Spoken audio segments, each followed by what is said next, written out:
Bem-vindos a mais uma lição da nossa escola dominical. Hoje vamos estudar a lição número 7, cujo título é Ressuscitados, e encontra-se exatamente em Lucas, no capítulo 24, e vai desde o versículo 1 até ao versículo 12. Eu vou ler o texto bíblico segundo a versão que habitualmente tenho.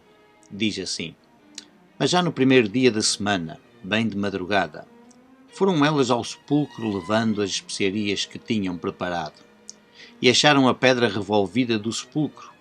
Entrando, porém, não acharam o corpo do Senhor Jesus. E, estando elas perplexas a esse respeito, eis que lhes apareceram 2 varões em vestes resplandecentes. E ficando elas atemorizadas e abaixando o rosto para o chão, eles lhes disseram: Por que buscais entre os mortos aquele que vive? Ele não está aqui, mas ressurgiu. Lembrai-vos de como vos falou estando ainda na Galileia, dizendo: Importa que o Filho do Homem seja entregue nas mãos de homens pecadores e seja crucificado, e ao terceiro dia ressurja. Lembraram-se então das suas palavras. E, voltando do sepulcro, anunciaram todas estas coisas aos 11 e a todos os demais. E eram Maria Madalena, e Joana, e Maria, mãe de Tiago. Também as outras que estavam com elas relataram estas coisas aos apóstolos. E pareceram-lhes como um delírio as palavras das mulheres, e não lhes deram crédito. Mas Pedro, levantando-se, correu ao sepulcro, e abaixando-se viu somente os panos de linho, e retirou-se, admirando consigo o que havia acontecido. A nossa lição de hoje incide sobre este tema da ressurreição de Cristo. A lição deveria ter sido dada efetivamente na altura da Páscoa. No entanto, a mensagem da ressurreição é intemporal, pois ela é a base de toda a fé cristã. E eu estou convicto que sem ressurreição não haveria cristianismo. No entanto, ainda muitas pessoas se questionam quanto à ressurreição de Jesus Cristo. Terá sido um facto ou ficção? Verdade ou mito? Realidade ou imaginação? Muitos têm sido os argumentos desenvolvidos pelos teólogos ao longo de todos estes tempos para que este ensino sobre a ressurreição de Jesus não caia no descrédito. E é por isso que eu creio também que este texto que nos apresenta o autor da nossa revista procura demonstrar a mesma coisa. E nós, ao lermos e ao estudarmos este texto, iremos descobrir que afinal é mesmo assim. Por isso o autor tem como tese da sua lição para hoje: a salvação vem pela morte e ressurreição de Jesus. O texto bíblico para decorar seria o versículo 6, a primeira parte do versículo 6 do capítulo 24 de Lucas, e que diz: Ele não está aqui, mas ressuscitou. O autor vai desenvolver esta lição em 3 tópicos. O primeiro tópico é descoberto, de versículos 1 até ao versículo 3. O segundo tópico, a notícia, versículos 4 a 9. E o terceiro tópico, confirmação, versículos 10 a 12. Qual terá sido, começando nós então a nossa lição, qual terá sido a experiência que mais vos marcou na vida? Certamente que há acontecimentos na nossa vida que nos marcaram e que modificaram ou alteraram o rumo, inclusive, da nossa vida. Provavelmente esses acontecimentos deram-se sem que até nós os esperássemos. Eu, pessoalmente, tive um desses acontecimentos que alterou por completo a minha trajetória de vida, que ainda hoje me questiono. O porquê? Ainda hoje me questiono sobre o que teria sido a minha vida se eu tivesse enverdado pela profissão que almejava, isto era, ser médico ou cirurgião. Quando eu menos esperava, eu vejo-me numa outra trajetória, a das letras e dos estudos bíblicos. Não fora isto que eu e a minha falecida mãe planeáramos, mas o meu encontro com o Cristo vivo alterou tudo. Os relatos dos evangelistas mostram como a ressurreição de Jesus Cristo teve um impacto tremendo na vida de uns homens medrosos, desanimados e até metidos dentro de uma casa. Apesar de haver quem aponte para certas discrepâncias que nós encontramos nos relatos entre os evangelistas da ressurreição, o facto é que, como diria N.T. Wright, as discrepâncias superficiais não querem dizer que nada aconteceu. Pelo contrário, elas significam que as testemunhas não formaram um conluio. Isto ele escreve num dos livros que ele escreveu juntamente com Marcus Borg sobre The Meaning of Jesus, ou o significado de Jesus. Realmente seria de estranhar se todos os testemunhos batessem certinhos e todos os pormenores estivessem realmente bem ordenados. Isso sim, isso iria significar que as pessoas tinham sido bem doutrinadas para dizerem todas a mesma coisa. Vejamos alguns elementos que nos dão um testemunho poderoso daquilo que aconteceu naquele tempo. Então, no nosso primeiro tópico descoberto, dos versículos 1 até ao versículo 3, que nós já lemos, verificamos que Lucas tinha relatado nos capítulos anteriores que os discípulos apareceram de cena no jardim de Getsemane, ficando só Pedro a segui-lo de longe e acabando até por negá-lo categoricamente a certa altura. Entretanto, Jesus é julgado por Pilatos, é condenado à morte por crucificação. E então Lucas menciona que todos os conhecidos de Jesus e as mulheres que o haviam seguido desde a Galileia, lá no norte, estavam de longe a ver o decorrer dos acontecimentos. Só um homem chamado José, que era natural de Arimateia e membro até do Sinédrio, e que, de acordo com o texto de Lucas, ele esperava o reino de Deus, só ele é que teve a coragem de pedir o corpo de Jesus a Pilatos para lhe dar uma sepultura condigna. É interessante que Lucas termina o capítulo 23 dizendo que as mulheres que tinham vindo com ele da Galileia, seguindo a José da Arimateia, viram o sepulcro e como o corpo foi ali depositado. Ora, é passado o dia de Sábado, portanto, o dia de descanso para os judeus, por isso eles chamam de Shabbat, porque nada se podia fazer exatamente nesse dia, segundo as leis, e é precisamente depois desse dia que as mulheres se levantam de madrugada e vão ao sepulcro, levando os aromas que se usavam especialmente para preservar os cadáveres. Portanto, elas estavam convencidíssimas de que iriam encontrar um cadáver. De acordo com o texto, nós somos apanhados desprevenidos quando Lucas começa por dizer que elas encontraram a pedra revolvida. É interessante que Lucas não se preocupou em descrever a colocação da pedra na frente do sepulcro na narrativa anterior. Provavelmente ele segue em parte o texto de Marcos, mas ao mesmo tempo ele faz pequenas alterações para destacar esta atividade das mulheres, ou inclusive ele deve ter recebido também de tradição alguma outra informação que não estaria nos outros evangelhos. E ele começa o versículo com o verbo encontrar no auristo. Elas encontraram, diz o versículo 2, a pedra revolvida do sepulcro.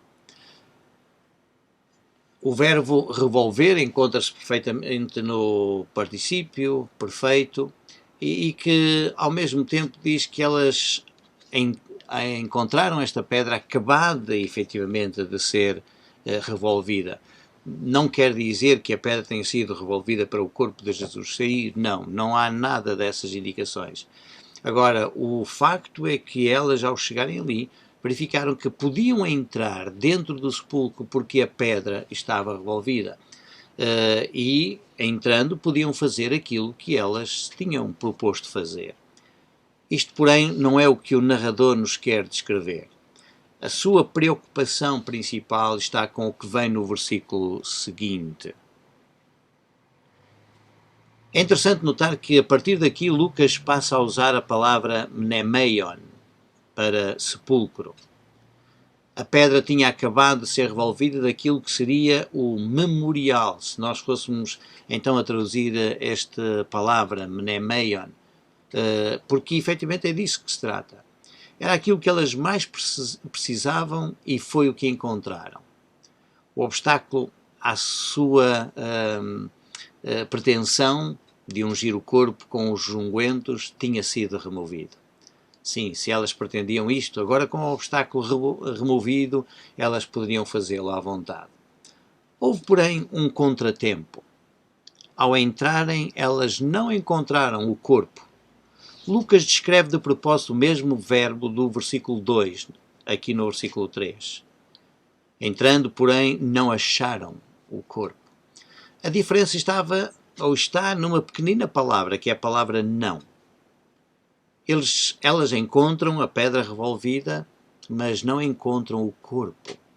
Ao mesmo tempo, reparem que Lucas destaca que se trata do corpo do Senhor Jesus. Ele trata Jesus por Senhor aqui. Alguns manuscritos posteriores retiraram a palavra Senhor, pensando que provavelmente se tratava de um anacronismo. Portanto, as cópias que temos mais recentes, de facto, não têm lá a palavra de Senhor. Mas Lucas gosta de usar este título, pois só no seu texto e no seu escrito ele usa-o 104 vezes. É interessante que Lucas tenha usado muitas vezes a palavra Senhor quando se refere exatamente a Jesus. É que desta forma o autor, o Lucas, já está a proclamar que o Senhor que andou na terra era e é o Senhor. Este Jesus é efetivamente o Senhor. Haverá circunstâncias, provavelmente na nossa vida, em que nós temos os obstáculos revolvidos, mas não conseguimos encontrar o Senhor da vida. Qual será a razão? Quais serão as nossas ideias fixas que não nos deixam encontrar o Senhor Jesus, apesar de todas as coisas estarem revolvidas ou retiradas da nossa frente? Lucas quer que nós pensemos um pouco nisto. No segundo tópico, nós deparamos então com a notícia. O narrador faz-nos entrar numa nova cena, ou num novo ato, precisamente com a expressão "e aconteceu que". Esta é uma expressão que Lucas usa muitas vezes como uma retrospectiva, no fundo, daquilo que nós encontramos no texto do Antigo Testamento. Um novo desenvolvimento da narrativa é o que nós temos agora. E aqui, neste novo desenvolvimento, surgem então novas personagens. Estas personagens que nós não estaríamos à espera. Claro que as mulheres nós já sabemos, mas há algo de novo. E o autor apresenta-nos o estado de espírito, em primeiro lugar, daquelas mulheres, como elas se encontravam, e diz-nos o texto que elas estavam, de facto, um bocado perplexas. Pelo menos a minha Bíblia utiliza a palavra perplexas. É interessante porque a palavra vem do verbo aporeo. Isto significa que elas estão a passar por um momento de aporia. Isto é, elas sentem-se perdidas, em dúvida e até mesmo confusas. Talvez elas pensassem que estavam no sítio errado, que às tantas não era aquele o túmulo onde o corpo de Jesus tinha sido colocado. Deveriam talvez procurar outro, mas ao mesmo tempo estavam certas de que era ali. Por isso a sua perplexidade, isto é, a sua confusão, porque elas viram a pedra provavelmente a ser lá colocada, embora Lucas não mencione isso, mas apenas elas têm a certeza que o corpo foi depositado naquele sepulcro. Como se não bastasse a perplexidade delas, de um momento para o outro, dois varões colocam-se literalmente ao alto com elas. E eu digo colocam-se ao alto porque o verbo implica exatamente isso no texto original. Literalmente seria isto, eles colocam-se ao alto com elas. Estão ali de pé ao lado delas. E, ao mesmo tempo, eles têm uma veste que é relampejante. E, embora as nossas Bíblias traduzam por vestes resplandecentes, a realidade é que o texto encontra-se no singular e não plural, ou esta frase, a palavra veste é no singular e a palavra resplandecente também é no singular, mas que a palavra, em vez de resplandecente, deveria ser traduzida por relampejante, porque é a palavra que está associada exatamente a um relâmpago. E é a palavra que só aparece aqui no texto de Lucas. E ele usa uma outra vez, exatamente em Lucas no capítulo 17, versículo 24, para falar sobre a descrição do aparecimento do Filho do Homem, como um relâmpago, cuja luz vai de um lado para o outro, iluminando desde o Oriente até o Ocidente. E é interessante que Lucas tenha usado novamente essa palavra aqui, precisamente para mostrar que há algo de novo que está a acontecer. Ao mesmo tempo, quando ele diz dois, porque contrastando com os outros evangelistas só falam de um, aqui nós temos, de facto, o número 2, mas Lucas está habituado a usar este número como sendo o testemunho que confirma, ou o número que confirma, um certo testemunho. O uso número 2 é a certificação da veracidade, no fundo, do evento. O medo toma posse destas mulheres.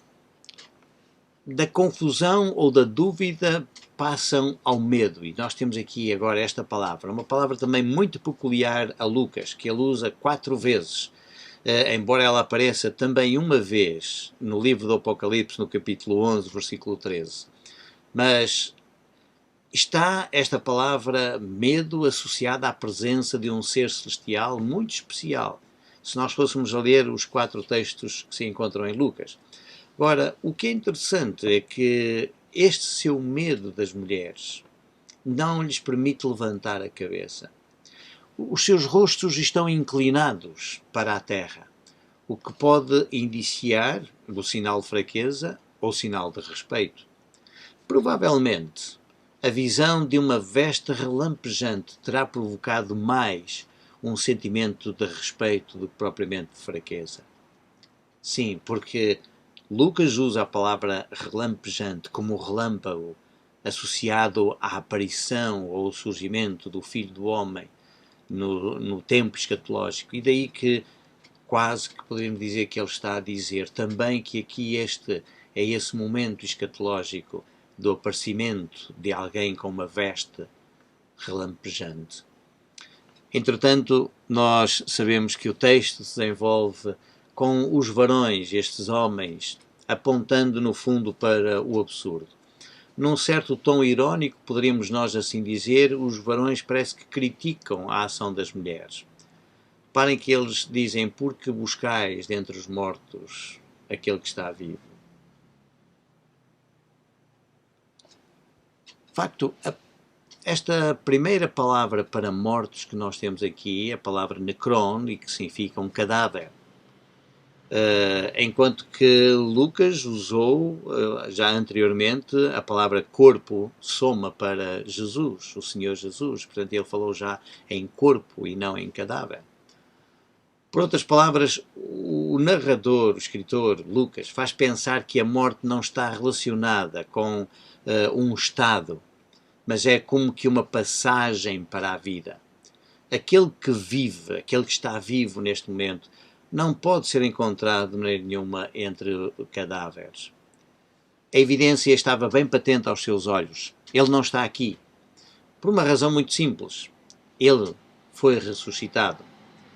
O verbo levantar ou ressurgir, egeiro, encontra-se na voz passiva, e que nós normalmente identificamos como sendo a voz passiva divina. Isto quer dizer que só Deus pode fazer uma coisa destas. Só Ele pode fazer surgir a vida num novo corpo para uma nova vivência. Jesus já lhes tinha ensinado estas coisas, lá na Galileia, conforme diz o relato, no fundo, destes homens. E as mulheres até estavam incluídas nesse grupo dos discípulos, aqueles que foram objeto do ensino de Jesus. Afinal, não foram só 12, mas o facto destes homens terem se referido às mulheres dizendo vós já ouvistes isto, aquilo que ele disse, aquilo que ele vos falou, lembrai-vos daquilo que ele vos falou, e portanto eles estão a dirigir-se às mulheres, o que significa que elas estavam incluídas nesse grupo de discípulos. O problema na realidade está no esquecimento. Elas vinham para um memorial, de acordo com o uso da palavra que nós encontramos no versículo 2, para a palavra grega, que é traduzida por sepulcro, mas aqueles varões desafiam aquelas mulheres a lembrarem-se. E o verbo tem a mesma raiz do memorial ou da palavra para sepulcro, de como lhes falou quando ainda estava exatamente na Galileia. E se elas não se lembravam, os varões dão-lhes a hipótese de se lembrarem, fazendo uma síntese do ensino de Jesus, e que nós encontramos isso no versículo 7, dizendo: importa que o Filho do Homem seja entregue nas mãos de homens pecadores e seja crucificado e ao terceiro dia ressurja. É evidente que este resumo, esta síntese aqui que os varões apresentam, não poderemos ter a ousadia ou a presunção de dizer que foi exatamente isto que aqueles varões disseram, porque nós encontramos aqui verdadeiramente toda uma teologia já do evangelista Lucas. Isto é, Lucas faz já uma interpretação teológica dos ensinos de Jesus quando ele usa estes verbos infinitivos desta forma. E provavelmente quando ele diz ser entregue nas mãos de homens pecadores. Portanto, há aqui, de facto, alguma relação já expressando uma confissão de fé. Jesus foi entregue nas mãos de homens pecadores. E depois, a própria palavra crucificar, Jesus, se tivesse falado desta maneira, ele não falaria provavelmente em crucificar, mas sim em morrer, como nós encontraríamos no evangelista Marcos. E depois, exatamente, ao terceiro dia, ressuscitar ou ressurgir. Foi preciso que os varões apresentassem este resumo para que elas se lembrassem das palavras de Jesus. Isto quer dizer que às vezes é preciso um empurrão para se discernir aquilo que é fundamental. Estas mulheres tiveram esse empurrão e logo a sua memória começou a funcionar. É sempre muito bom quando alguém nos aviva a memória, não é? Os cristãos precisam sempre de serem lembrados daquilo que Jesus fez. E não é por acaso que o culto de ceia é um memorial. Como Jesus disse, fazei isto em memória de mim. E é precisamente para nós nos lembrarmos que Jesus foi entregue nas mãos de homens pecadores, de que ele foi crucificado, aquilo que ele não merecia, e que, mesmo assim, nós sabemos que ele ressuscitou. E por isso, quando nós participamos no culto da ceia, nós estamos a lembrar a morte de Jesus até que ele venha. Interessante. E por isso Lucas, aqui, ao finalizar este tópico, mostra-nos qual é a atitude que as mulheres têm. Como alguém dizia, as mulheres foram as primeiras anunciadoras da ressurreição. E é interessante que o próprio verbo anunciar, apangelo, cuja raiz está ligada à palavra que normalmente nós traduzimos por anjo ou mensageiro, significa declarar algo a partir da fonte original. Aquilo que estas mulheres iriam dizer não era algo que alguém lhes tinha transmitido, mas sim aquilo que elas tinham presenciado. A essência da fonte é que molda a substância daquilo que é anunciado ou relatado.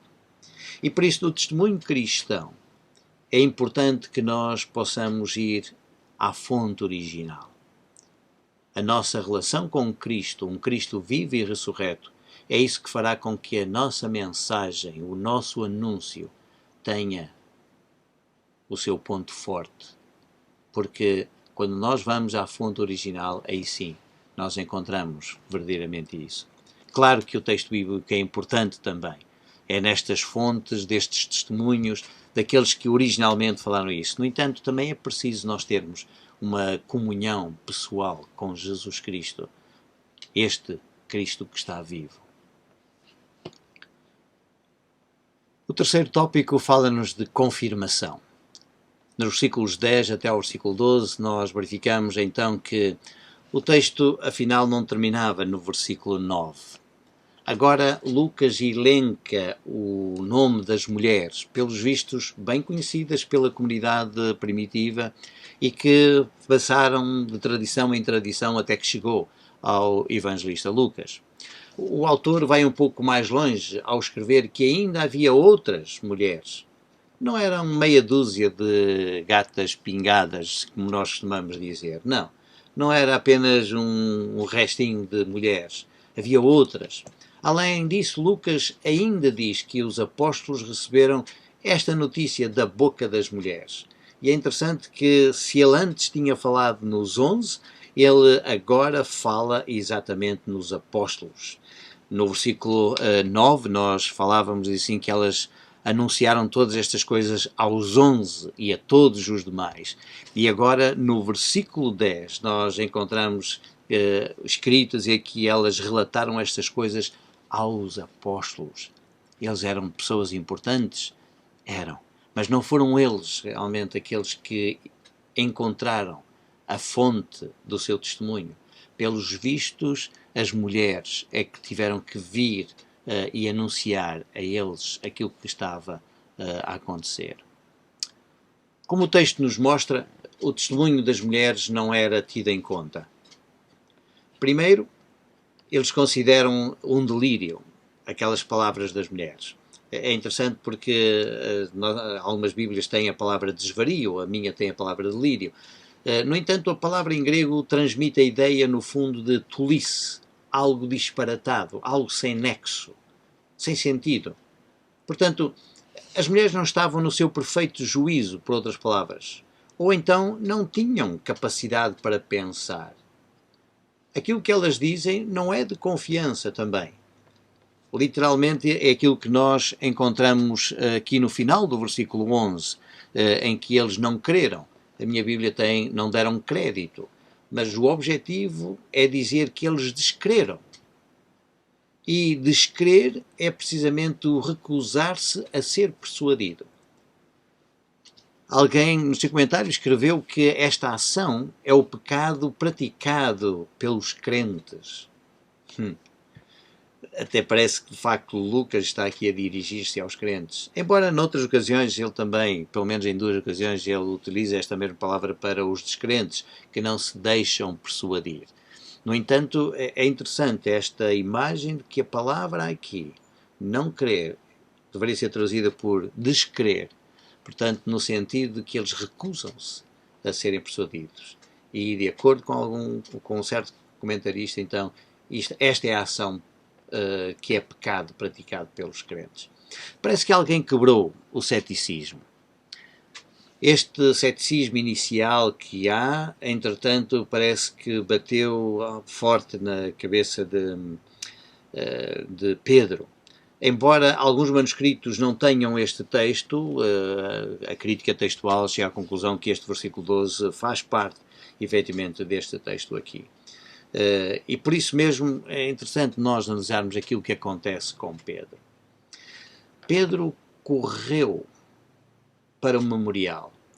Talvez ele pensasse, bem, vou desfazer este delírio das mulheres. Vou acabar com toda esta fantochada, isto que as mulheres estão a dizer, para lhes provar que elas realmente não merecem qualquer tipo de crédito. Talvez tenha sido essa a intenção de Pedro, não sabemos. Lucas também não se preocupa em dizer isso, mas Lucas preocupa-se em descrever aquilo que acontece verdadeiramente com Pedro.